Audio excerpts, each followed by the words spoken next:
إلي الله إلي الله إلي الله إلي الله إلي الله إلي الله إلي الله إلي الله إلي الله إلي الله إلي الله.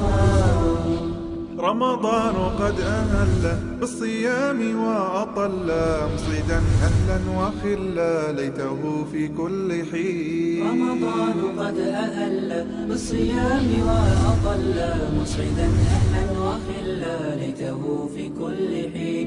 رمضان قد أهل بالصيام وأطل مسعدا أهلا وخلا ليته في كل حين ليته في كل حين. الحمد لله وكفى وسلام على عبادي الذين اصطفى. اللهم لا سهل إلا ما جعلته سهلا وأنت تجعل الحزن إذا شئت سهلا. سبحانك لا علم لنا إلا ما علمتنا إنك أنت العليم الحكيم. اللهم علمنا ما ينفعنا وانفعنا بما علمتنا وزدنا علما. اللهم كن معنا معينا ونصيرا ووليا. لا حول ولا قوة إلا بالله العلي العظيم. وصلى الله وسلم على نبينا محمد وعلى آله وصحبه أجمعين. Je voulais faire un rappel avant tout pour moi-même par rapport à Ramadan, Inch'Allah.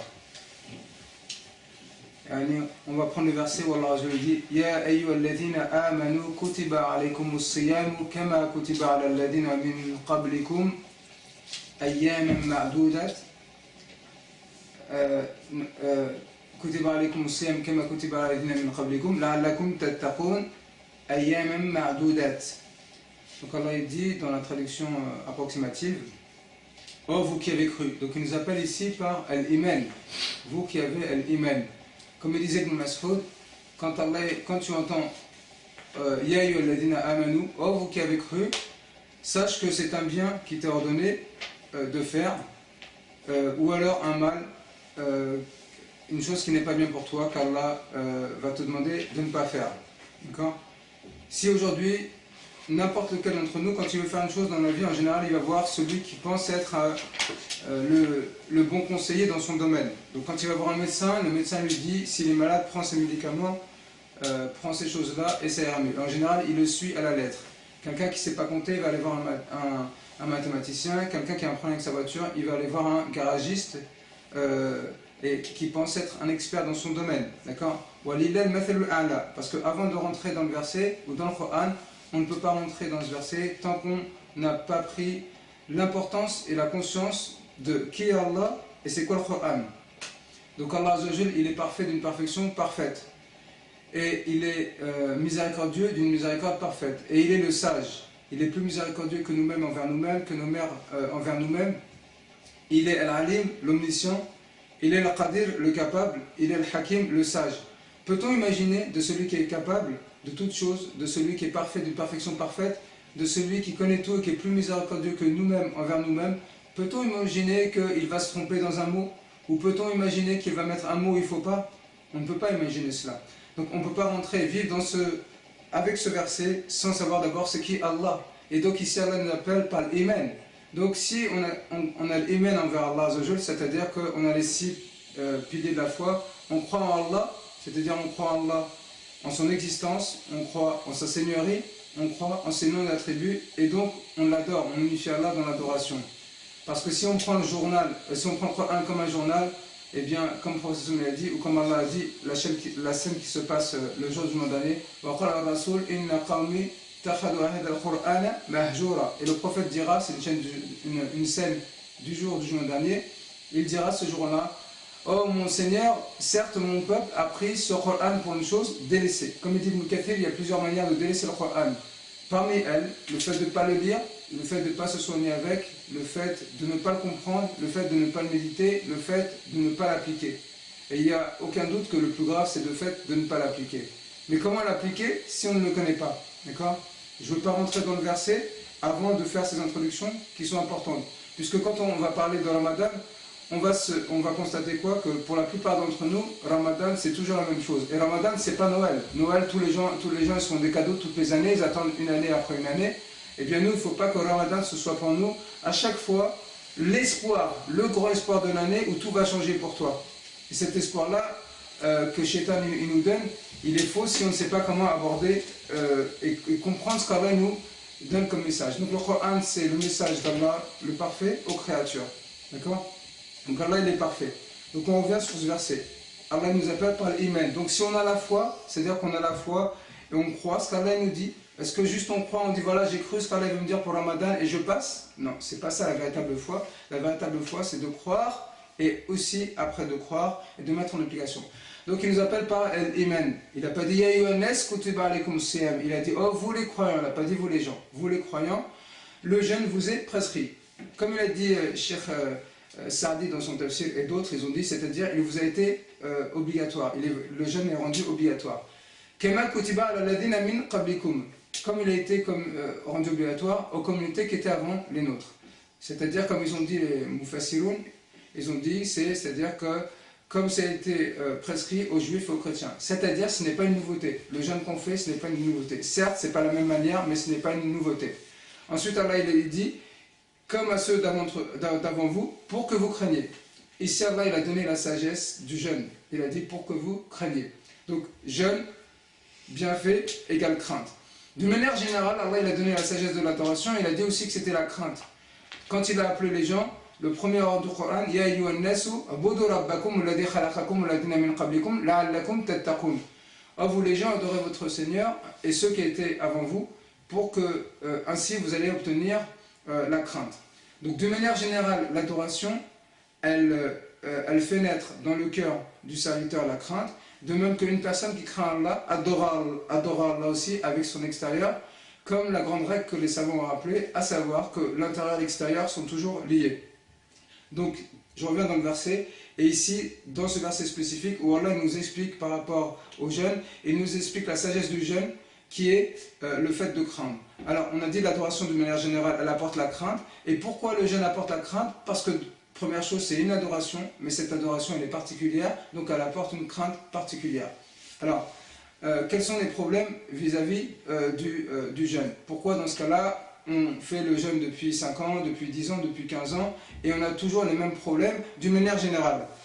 Quels sont ces problèmes d'une manière générale? Eh bien, on constate que le frère il rentre avant Ramadan, il est motivé, et quand Ramadan il rentre, il est motivé, et on voit qu'il y a une courbe qui n'est pas bonne. Pourquoi? Parce que la courbe, ça monte et après ça descend. Donc, les premiers jours, ça monte, il y a beaucoup d'adoration, et plus le temps il passe, et plus la courbe elle descend. Est-ce que c'est ce qui est voulu? C'est pas ce qui est voulu. La preuve, c'est que Rasul il a dit quoi? Les meilleurs jours de l'année, les meilleures nuits de l'année, c'est les 10 derniers jours de Ramadan. D'accord? Maintenant, cette courbe-là, c'est-à-dire le fait qu'il y a ce que j'appelle une perte de motivation, c'est explicable par de nombreuses causes, parmi lesquelles le fait de ne pas s'être préparé. Alors, si on compare, on peut comparer par exemple Ramadan, on peut comparer ça à une épreuve sportive. Peut-on imaginer qu'il y a un sportif qui va faire les Jeux Olympiques avec juste la volonté, il se dit voilà, moi en juillet j'ai la volonté et je vais faire les Jeux Olympiques d'athlétisme ou autre. Parce qu'avec la volonté, il va courir le 100 mètres en 10 secondes, la volonté tout seul, elle ne suffit pas. Il ne le fera s'il a la volonté, s'il s'entraîne correctement, et s'il passe du temps. Et d'ailleurs, la volonté, elle est mal comprise chez nous. Pourquoi? Parce que la volonté, quand elle est réelle et qu'il n'y a pas d'empêchement, il y a l'entraînement derrière. Mais c'est juste, on va dire en fait, pour être plus juste, c'est qu'il n'y a pas tellement de volonté chez les gens, il y a des souhaits. Et c'est là, ça c'est un gros problème. Les gens confondent les mots entre souhait et volonté. Ils ont des souhaits et ils appellent ça volonté, et après il n'y a pas les résultats. Donc en vérité, si la volonté elle est là, eh bien, Inch'Allah, il y aura les actes extérieurs. D'accord? Donc on a dit parmi les problèmes de comment on ne peut pas penser qu'un sportif puisse arriver simplement avec la volonté ou les souhaits et gagner les Jeux Olympiques, on ne peut pas imaginer qu'on puisse rentrer dans Ramadan sans s'être préparé avant et ensuite réussir Ramadan, parce que comme le sportif, s'il n'est pas entraîné, il ne va pas réussir, le corps, les âmes et le cœur, quand ils ne sont pas préparés, ils s'essoufflent. Donc quand tu lis le Coran, au début tu arrives à le lire bien comme il faut, tu arrives à faire tarawih, tu arrives à faire plein de choses, et à la fin du mois tu t'essouffles, parce que ton cœur il n'est pas préparé. Alors comment faire pour éviter ça? Il faut comprendre comment fonctionne la volonté. On va donner un exemple. Si on dit à quelqu'un, pendant un mois, on a trouvé un patron qui va t'embaucher dans le domaine que tu souhaites, et tu vas faire le travail que tu souhaites, à un endroit que tu aimes proche de chez toi, quant à la journée, tu prendras des pauses, ce patron-là, il sait que tu es musulman, il va dire tu vas prendre des pauses juste pour aller aux toilettes, manger et faire tes prières. Et pour dormir, tu dors dans le lieu d'entreprise. Ensuite, il te donne des conditions. Il te dit quoi? Les conditions, c'est que tu fasses bien ton travail, et quand quelqu'un vient te voir, tu parles que de travail. Et moi, je vais toujours soit être là, soit mettre quelqu'un qui te surveille, et qui vérifie que les conditions qu'on a mis en place, c'est-à-dire que tu parles que du travail, elles sont remplies. Jusqu'à là, tu n'es pas trop motivé. Mais il te dit, si tu remplis toutes les conditions, et que tu fais juste un mot comme ça, je te paye 10 000 € toute ta vie après. Est-ce que la motivation, elle a augmenté là? La motivation, elle a augmenté, vous aimez tous l'argent. Nous aimons tous l'argent. Donc la motivation ici, elle a augmenté. D'accord? Et cette motivation, ça va être la base qui va te permettre tout le mois peut-être, quand les gens vont venir te voir, et qu'à chaque fois qu'ils vont te parler de ce qui n'est pas du travail, tu vas le repérer. Même si tu n'as pas de chance, tu vas repérer que ça ne va pas sur le travail. Peut-être que tu vas prendre une pancarte et tu vas marquer « Je ne parle pas sauf sur le travail ». Peut-être que tu vas être un peu moins sage, même ton plus proche ami il va venir, il va te parler de travail, tu vas dire « Laisse-moi tranquille, on verra ça après ». Et moi le premier, je ferai ça sûrement. Ici, ça montre que nous sommes ignorants.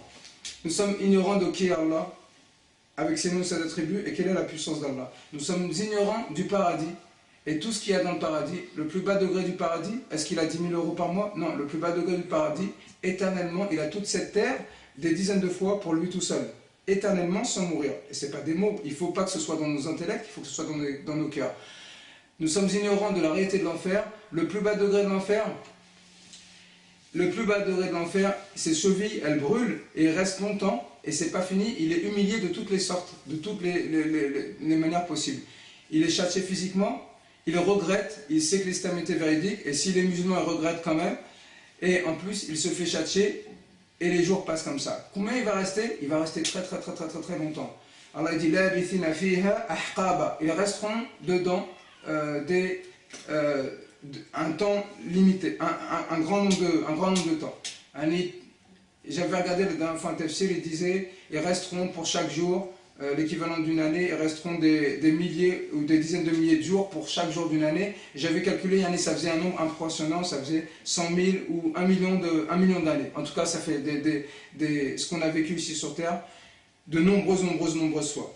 D'accord? Donc nous sommes ignorants de qui est Allah, nous sommes ignorants de la réalité du paradis, nous sommes ignorants de la réalité de l'enfer, et nous sommes ignorants de la réalité de cette vie. Parce que ici, l'exemple que j'ai donné, il n'est pas juste sur le patron. Parce qu'un mois, même si tu vis 100 ans, eh bien un mois sur 100 ans, ça représente plus que notre vie 100 ans, ou même si tu veux vivre 200 ans, mais tu ne vivras pas 200 ans, mais on va dire 100 ans, ça représente, donc j'ai dit un mois de travail pour lequel tu es prêt à sacrifier tout, et à pas parler aux gens, à dormir par terre, à faire tous les efforts, ce mois-là, en temps, il est beaucoup plus long que la vie de 100 ans, même si tu restes 100 ans, tu n'es pas sûr de rester 100 ans, sur l'éternité, pour un paradis, un enfer qui t'attend. Donc, comment la volonté, une question que peut demander une personne, comment la volonté l'augmente? On dit la volonté l'augmente, première chose, par la science, comme on vient de donner un exemple ici. Et la science, elle est dans le Coran. Donc ici, le problème, c'est qu'on va rentrer dans un cercle vicieux ou dans un cercle vertueux. C'est-à-dire, plus tu adores Allah, et plus ton cœur il est bien, et plus ton cœur il est bien, et plus ton cœur il comprend, et plus ton cœur il comprend, plus Allah te met le baraka dans ton temps, et il te fait comprendre les choses, et t'avances. Et même pour ton argent, Allah il te donne la baraka, et tu as plus de choses. Ça, tu rentres dans le cercle vertueux. Par contre, si tu rentres dans l'autre cercle, et cette société elle nous pousse à rentrer dans cet autre cercle, dans le cercle vertueux. Quand tu fais des péchés, les péchés c'est un voile qui vient de se mettre sur le cœur, qui empêche de voir la réalité de la vérité. C'est pour ça que je dis, l'islam c'est pas une théorie simplement, c'est pas dans la raison. Nous on comprend rationnellement que le patron, et on sait que c'est vrai l'exemple du donné, que le paradis et l'enfer c'est mieux, et que c'est plus profitable de faire des efforts que ces 10 000 € qu'on t'avait proposé pour ce patron. On comprend rationnellement, mais nos cœurs sont malades, parce qu'il y a des voiles qui font que ça, c'est pas installé dans nos cœurs. Donc on est obligé d'enlever ces voiles qui sont dans nos cœurs, et pour les enlever, il faut faire istighfar, il faut faire plein de causes. Donc j'étais en train de dire que la volonté, elle augmente avec la science, de même qu'elle augmente avec les bonnes actions. Si par exemple tu es en train de regarder la vidéo là, c'est une bonne action. Ton cœur va se nettoyer et un certain nombre de voiles, ou en tout cas ils vont perdre de la quantité ou de la qualité. Ces voiles qui sont les péchés sur le cœur, ils vont partir, d'accord? Ils vont diminuer. Donc, et là on comprend la sagesse de Ramadan. C'est quoi la sagesse de Ramadan? C'est que si tu n'es pas venu avec un cœur bien comme il faut, quand Ramadan y rentre, Allah il te donne la possibilité de t'entraîner pendant Ramadan, d'accord? Donc c'est l'entraînement spirituel. De manière à ce que tu prennes des bonnes habitudes et de manière à ce que ton cœur il puisse se soigner.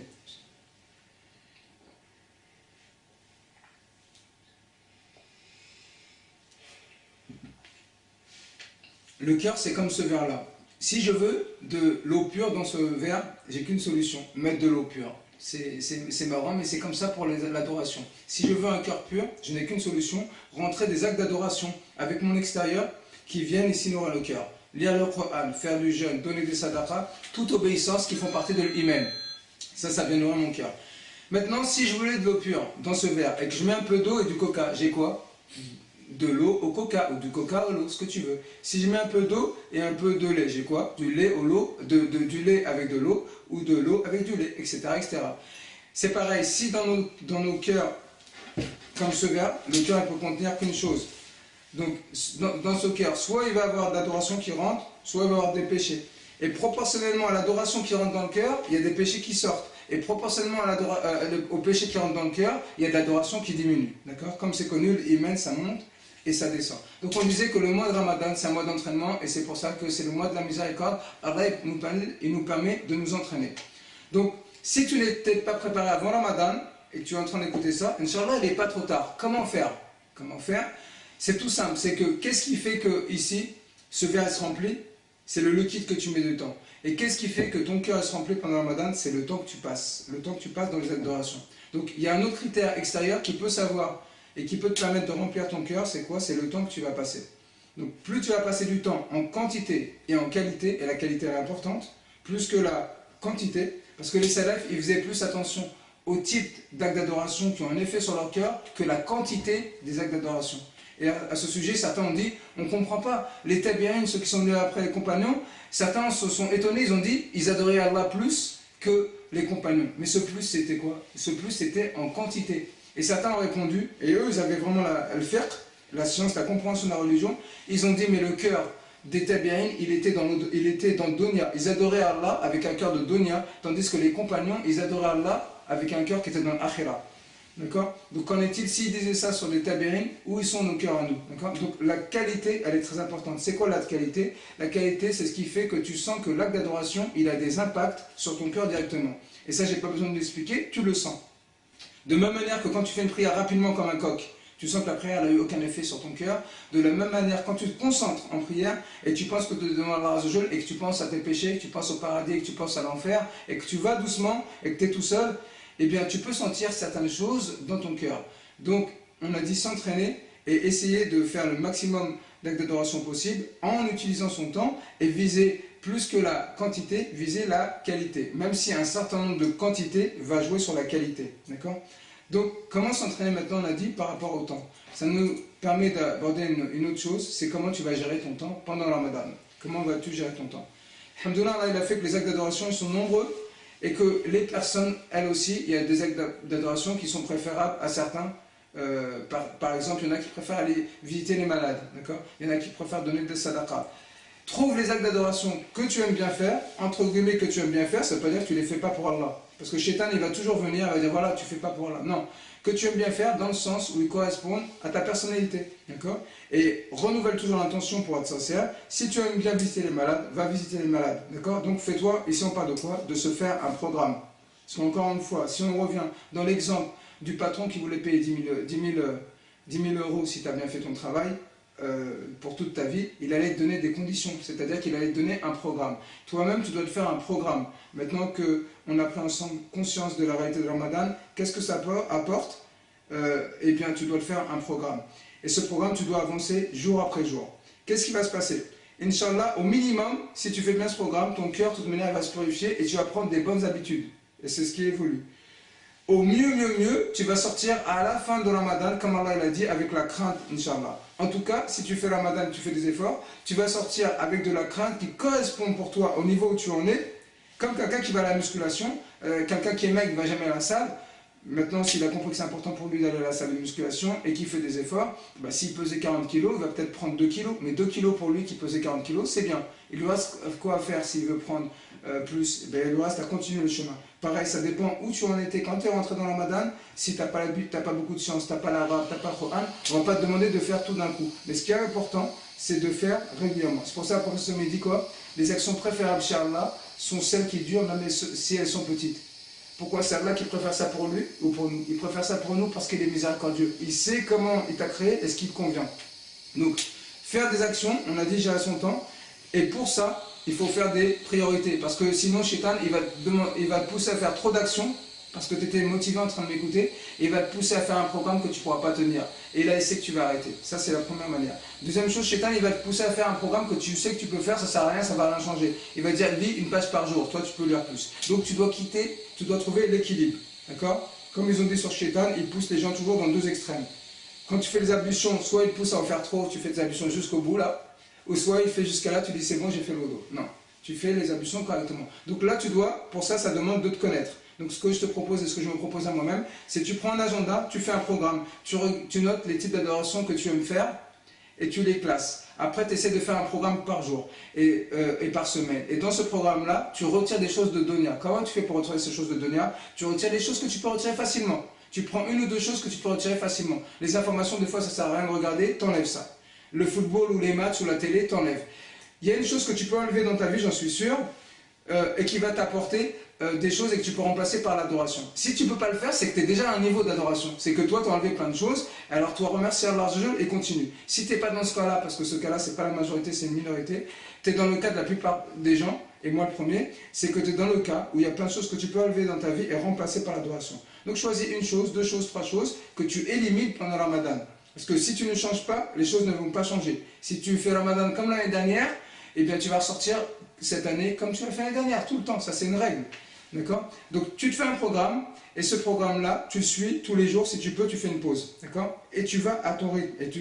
Et tu veilles pendant ce mois à l'état de ton cœur. Juste un petit conseil pour les sœurs qui écouteraient éventuellement. Je sais que pour les sœurs, par exemple, elles doivent rester beaucoup à faire manger. Ce n'est pas ce qui est demandé. Et même le fait de manger trop, et c'est un mal pour la sœur qui passe trop de temps à la cuisine, et c'est un mal pour le mari. Parce qu'un des empêchements de bien faire Ramadan, on a dit que le cœur c'est comme un verre. Quand tu manges trop, tu ne peux plus adorer Allah. C'est fini. C'est pour ça que parmi les plus grandes roses de Shaitan, c'est de faire en sorte que la personne elle va trop manger. Parce que quand tu es trop lourd, c'est fini, tu ne peux plus adorer Allah. Donc forcément, on sent quand on mange que c'est difficile de trouver le juste milieu. Et bien fais comme Prophète nous a conseillé, laisse un tiers pour respirer, un tiers pour la boisson, un tiers pour la nourriture, et fais ça. Ça va être dur au début, donc le mieux c'est de s'entraîner avant la Ramadan. Mais fais ça, si tu fais ça, et que tu fais le programme que je t'ai proposé, et bien Inch'Allah, tu verras des effets sur l'adoration. Et le but de ça, c'est que quand tu as fini le Ramadan, toujours de continuer. Et regardez comment Allah a fini le verset, la'allakum tattaqun, pour que vous craignez ayyaman ma'doudat, un nombre de jours déterminé. C'est quoi déterminé? C'est 29 ou 30. Les mois ils font que 29 ou 30. 29 ou 30, ils vont passer quoi qu'il arrive si Allah te laisse en vie.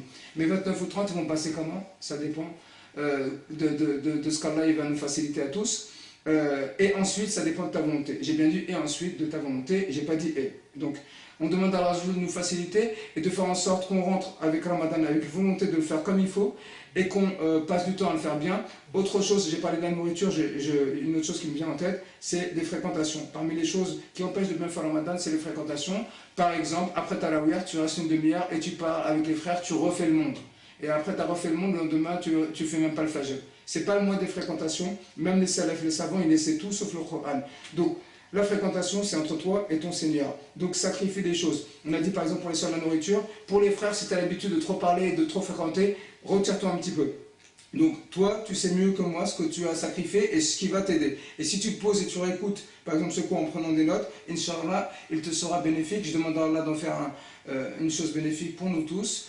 Qu'Allah nous facilite Ramadan et qu'on sorte, comme il a dit, qu'on sorte avec la crainte. Et si faire des efforts 29-30 jours, on sortira avec cette crainte-là. Et ayons honte de nous, musulmans, car le sportif professionnel, il s'entraîne 4 ans. Pourquoi? Pour montrer le torse après, j'ai la médaille d'or. On doit avoir honte. 29-30 jours, on ne peut pas patienter pour aller au paradis et pour éviter l'enfer et pour qu'Allah soit satisfait de nous. Donc on demande à Allah avec ses plus beaux noms, ses attributs, qu'il nous facilite Ramadan. Wallahu ta'ala ala wa alam, alhamdulillah rabbil alamin, wa barakallahu fikum.